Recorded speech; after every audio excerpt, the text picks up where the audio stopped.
What's good, you guys? Your boy Ben Mahari here, represent Mahari Nation Sports Podcast.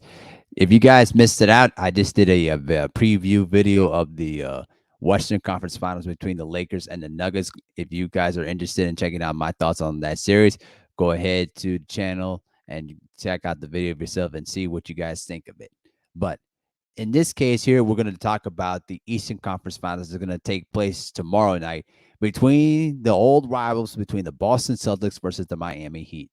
This is the third time in the last 4 years that these two teams have met in the Eastern Conference Finals.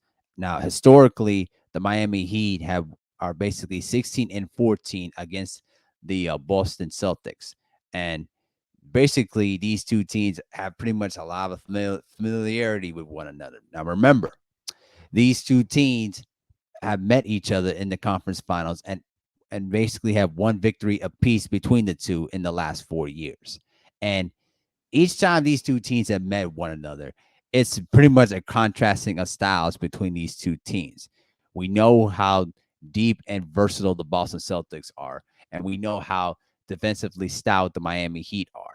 And I would say that between these two teams, both of them have really legitimate, versatile scores that can really make things difficult on both sides of the ball.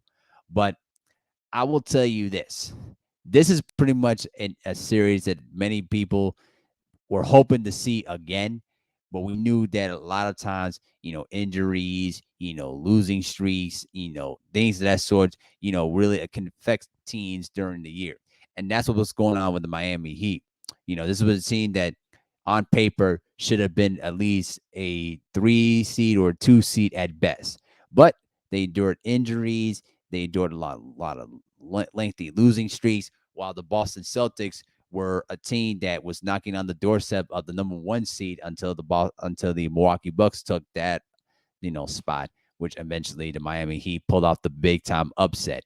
And another piece of storyline and heading into the series is that the Miami Heat are the 8 seed, and this is the second time in NBA history that an 8 seeded team has made it as far as the Eastern Conference Finals since 1999, when the New York Knicks made their magical run to the NBA Finals, where they lost to the San Antonio Spurs in 5 games. But certainly, these two teams have a lot of familiarity. They know one another, and it's going to be, in my view, another tough, closely contested series. But it hasn't been easy for both teams. Now, the Boston Celtics have just been, going through the gauntlet, pretty much had to survive a tough 7 game series against the Philadelphia 76ers. And, Jason Tatum, was struggling in the first half of games between games 5 and 6.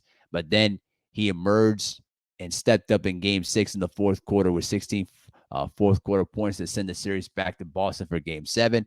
And then he unleashed perhaps one of the greatest performances in NBA playoff history by scoring a record breaking 51 points to eliminate the Philadelphia 76ers. Now, what we seen from the Miami Heat has been magical, of course. I mean, Jimmy Butler has just pretty much been playing the best basketball since 2020. And he had also a 55, or is it a 55, 57 point performance against the Milwaukee Bucks. Sorry, 78 Sports TV. But basically, um, the Boston Celtics are facing a familiar rival that pretty much they have a long, lengthy history against one another. And then also, the Miami Heat also endured a tough 6 game series against their arch rival, the New York Knicks. And the majority of those games were low scoring affairs. I mean, that's what you face against when you face a Tom Thibodeau led team in the Knicks. So it's going to be a very interesting series. Now, the big key, if you're asking me what's going to be the big key in this series here, is that, you know, I'm anxious to see how Jason Tatum responds back after that emotional, 7th game performance. Now, are we going to see him shoot the ball better for the majority of the series? Because he had his struggles, early in games against the Sixers, and then had, spectacular second half performances. Now, I don't expect it to be the same way in this particular series against the Heat, but you never know. Also, the big thing that I thought that this Boston Celtics made a huge adjustment is that they allowed Robert Williams to be in the starting lineup and then also put in Al Horford in the lineup a bit to add more versatility and also defensive help against Joel Embiid. Now against the Miami Heat, that's going to be a little bit different because Bam Adebayo is not a tall, lengthy center like Joel Embiid is, but he's very active and very athletic, on the boards and also blocking shots, scoring in the paint off of putbacks and mid-range jump shots. Bam Adebayo is a huge problem, and I will tell you that we know what Jimmy Butler is going to give, for the Miami Heat. My thing is going to be how will they, try to defend and how they try to slow down Jason Tatum and how they're going to limit the effectiveness of Jaylen Brown. To me, that's going to be one of the big keys in this series. And I just believe that, with the Heat, they're not a deep team, considering the fact that I think it was a I think it was a Duncan Robinson or Tyler Hero. I think Tyler Hero it was the guy that got hurt. Yes, yes. Now he there's no timetable of his return, but he is a type of player that can really help them in terms of spacing the floor and a guy that can really give some good offensive punch. But we don't know if he's going to be even coming back into the series because of the hand injury he suffered in the first round. So I doubt that he'll come back. But the Miami Heat have a good chance of possibly beating the Boston Celtics. Now, remember, they were only one game away from getting to the NBA Finals a year ago. So you best believe that the Miami Heat have incentive to redeem themselves from last year's, seventh game defeat and pretty much put a statement into the hearts of many of the critics that pretty much doubted the Miami Heat team from the jump. So it's going to be very interesting. But the way I look at this series is I just think that Boston has more on the table than the Miami Heat do.